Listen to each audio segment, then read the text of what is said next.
উপস্থিত সকল দর্শককে জানাই আন্তরিক শুভেচ্ছা ও অভিনন্দন এবং আমার ছোট ভাই বোনেদের জানাই স্নেহ এবং ভালোবাসা। যে সমস্ত দর্শক এবং ভাই বোনেরা আমাদের মুখ আলেমায় উপস্থিত আছেন তাদের সকলকে মনোযোগ দিয়ে শোনার জন্য অনুরোধ রইল।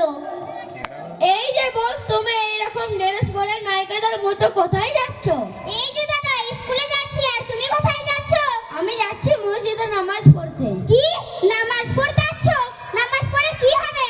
আচ্ছা বোন, তুমি কি জানো না আল্লাহ পাক কোরআনের মধ্যে বলেছেন ইন্না সালাতা তানহা আনিল ফাহশাই ওয়াল মুনকার, অর্থাৎ নামাজ সমস্ত খারাপ কাজ থেকে দূরে রাখে।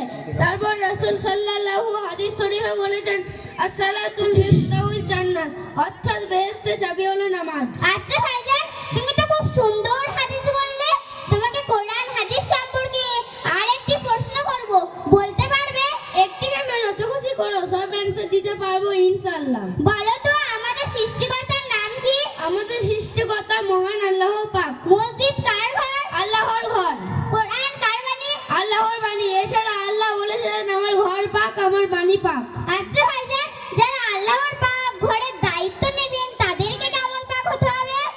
তাহলে শোনো, আল্লাহ পাক কোরআনের মধ্যে বলেছেন সূরা তওবা 10 নম্বর পারা 8 নম্বর পৃষ্ঠা 6 নম্বর লাইনে 18 নম্বর আয়াতের মধ্যে বলেছেন যারা আমার ঘরের দায়িত্ব নেবে তাদের মধ্যে 5টি গুণ থাকা দরকার।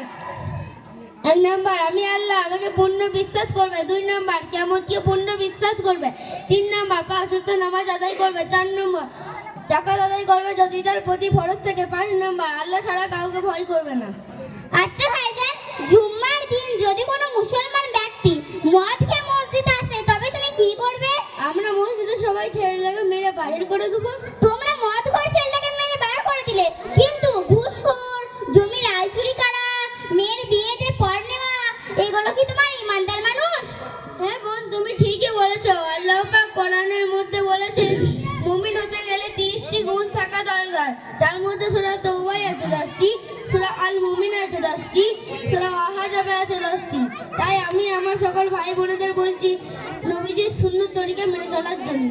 আচ্ছা ভাইজান, তুমি আমার জন্য দোয়া করো, আমি যেন তোমার মতো কোরআন হাদিস সম্পর্কে জ্ঞান অর্জন করে তালিম দিতে পারি। ফি আমানিল্লাহ, আল্লাহ তোমায় হেদায়েত দান করুক। আমিন। তুমা আমিন। খোদা হাফেজ। আসসালামু আলাইকুম।